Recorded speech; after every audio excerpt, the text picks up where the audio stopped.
क्या पीएच का उपयोग हम लैब्स में ही करते हैं और क्या ये मनुष्य और जीव जंतुओं को भी इफ़ेक्ट करती है? और दैनिक जीवन में पीएच के क्या महत्व हैं? तो इस वीडियो में हम बात करने वाले हैं दैनिक जीवन में पीएच के महत्वों के बारे में। क्या पौधे एवं पशु पीएच के प्रति संवेदनशील होते हैं? हमारा शरीर पीएच रेंज 7.0 से 7.8 के बीच में काम करता है और अगर हमारे शरीर की पीएच 7.0 से कम हो जाए तब भी हमें बीमारियां लग सकती हैं और अगर 7.8 से ज़्यादा हो जाए तब भी हम स्वस्थ नहीं रह पाते हैं। इसलिए हमारा शरीर जो है 7.0 से 7.8 पीएच रेंज के बीच में ही काम करता है और हम इसी रेंज में जो हैं वो सरवाइव कर सकते हैं। इसी तरह वर्षा के जल में जब सल्फ़र डाइऑक्साइड और नाइट्रोजन डाइऑक्साइड जैसी अम्लीय गैसें मिल जाती हैं और वर्षा के जल का पीएच कम हो जाता है। यह पीएच अगर 5.6 से कम हो जाए तो यह अम्लीय वर्षा यानी कि एसिड रेन कहलाती है और जब यह एसिड रेन नदियों के पानी में मिल जाती है तो नदी के जल का पीएच मान कम हो जाता है तथा इससे बहुत से जलीय जीव मर जाते हैं। इसलिए ऐसी नदी में जलीय जीवों को सरवाइव करने में मुश्किल आती है। क्या आपने कभी अपने खेत की मिट्टी की पीएच रेंज पता की है? यह कितनी होनी चाहिए? पौधों को ग्रो करने के लिए एक विशेष पीएच रेंज की आवश्यकता होती है क्योंकि पौधे ना तो ज़्यादा अम्लीय और ना ही ज़्यादा क्षारकीय मिट्टी में ग्रो करते हैं। अगर मिट्टी ज़्यादा अम्लीय है तो उसमें लाइम डालकर उसकी पीएच बढ़ाई जा सकती है और मिट्टी को न्यूट्रलाइज किया जा सकता है। इसी तरह अगर मिट्टी ज़्यादा क्षारकीय है तो उसमें जिप्सम आदि डालकर उसकी पीएच को कम किया जा सकता है जिससे कि उसकी क्षारकीयता को न्यूट्रलाइज किया जा सके। क्या पीएच का हमारे पाचन तंत्र में भी कोई रोल है? जी हाँ, पीएच हमारे पाचन तंत्र में एक महत्वपूर्ण भूमिका निभाता है। हमारा आमाशय हाइड्रोक्लोरिक अम्ल उत्पन्न करता है और यह अम्ल हमारे भोजन के पाचन में सहायता करता है। कभी कभी अगर यह अम्ल ज़्यादा स्नाबित हो जाए तो उससे हमें पेट में जलन का अनुभव होता है और हमें दर्द शुरू हो जाती है। कभी कभी इससे अल्सर भी उत्पन्न हो जाता है। अब बात यह आती है कि इस दर्द से हमें कैसे छुटकारा मिलता है। इस दर्द से छुटकारा पाने के लिए हम एंटासिड्स जैसे क्षारकों का उपयोग करते हैं। इसके लिए हम मैग्नीशियम हाइड्रोक्साइड जिसको मिल्क ऑफ मैग्नीशिया भी कहते हैं और बेकिंग सोडा जैसे दुर्बल क्षारकों का उपयोग करते हैं। आइए इसे हम रासायनिक अभिक्रिया के साथ समझते हैं।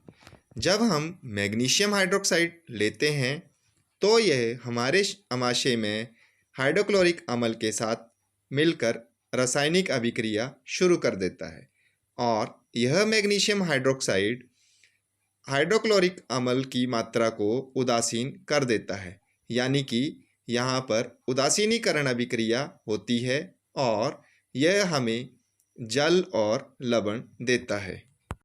हमारे मुंह में पीएच का क्या होता है? हमारे मुंह की पीएच हमारे दांतों पर प्रभाव डालती है।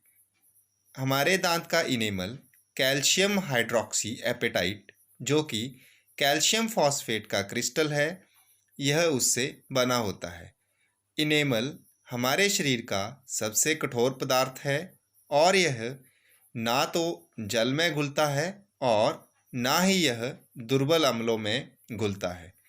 परंतु जब हमारे मुंह की पीएच 5.5 से कम हो जाए तो यह धीरे धीरे खराब होना शुरू कर देता है। परंतु ये पीएच 5.5 से कम कैसे आती है? नॉर्मली हमारे मुंह की पीएच 7 से ज़्यादा होती है क्योंकि मुंह में बनने वाला सलाइवा क्षारकीय प्रकृति का होता है। परंतु जब हम भोजन खाते हैं तो खाने के बाद हमारे भोजन में कुछ कण रह जाते हैं। मुंह में उपस्थित बैक्टीरिया इन शर्करा और खाद्य पदार्थों का निम्नीकरण करके अम्ल उत्पन्न कर देते हैं। इससे मुंह का पीएच मान 5.5 से कम हो जाता है और दांत हमारे खराब होना शुरू हो जाते हैं। अब प्रश्न ये आता है कि इससे कैसे बचा जा सकता है। तो कुछ एक तरीके हैं जिनका उपयोग करके हम अपने दांतों को खराब होने से बचा सकते हैं, जैसे मुंह की नियमित सफाई करके, दूसरा खाने में शर्करा युक्त खाद्य पदार्थों का कम उपयोग करके और दंत मंजन का नियमित उपयोग करके हम अम्ल की मात्रा को उदासीन कर सकते हैं, जिससे कि हम अपने दांतों को खराब होने से बचा सकते हैं। पीएच हमें पौधों तथा पशुओं द्वारा उत्पन्न रसायनों से आत्मरक्षा करना भी सिखाती है। जब मधुमक्खी डंक मारती है तो हमें दर्द और जलन होती है। ऐसा क्यों होता है? यह मधुमक्खी के डंक में उपस्थित मिथेनोइक अम्ल से होता है। इस दर्द और जलन से हमें कैसे आराम मिलता है? अगर डंक मारे गए अंग में हम बेकिंग सोडा जैसे दुर्बल क्षार का उपयोग करें तो हमें आराम मिल जाता है। इसी तरह नेटल एक शाकीय पादप है जो कि जंगलों में ही उगता है और इसके पत्तों में डंकनुमा बाल होते हैं। ये बाल अगर गलती से भी छू जाएं तो हमें डंक जैसा दर्द होता है, क्योंकि इनके बालों में मिथेनोइक अम्ल होता है और इस मिथेनोइक अम्ल से हमें दर्द और जलन होती है। तो इससे हमें कैसे राहत मिल सकती है? अगर हम डंक वाली जगह पर बेकिंग सोडा यानी कि सोडियम बाइकार्बोनेट लगाएं तो उससे हमें दर्द से छुटकारा मिल जाता है। ये सभी तरीके थे जिनसे हमें पता चलता है कि पीएच का कॉन्सेप्ट हमारी डेली लाइफ में यूज़ होता है। अगली वीडियो में हम बात करेंगे सॉल्ट्स की। अगर आपको हमारी वीडियो अच्छी लगी तो ज़्यादा से ज़्यादा लाइक करें और शेयर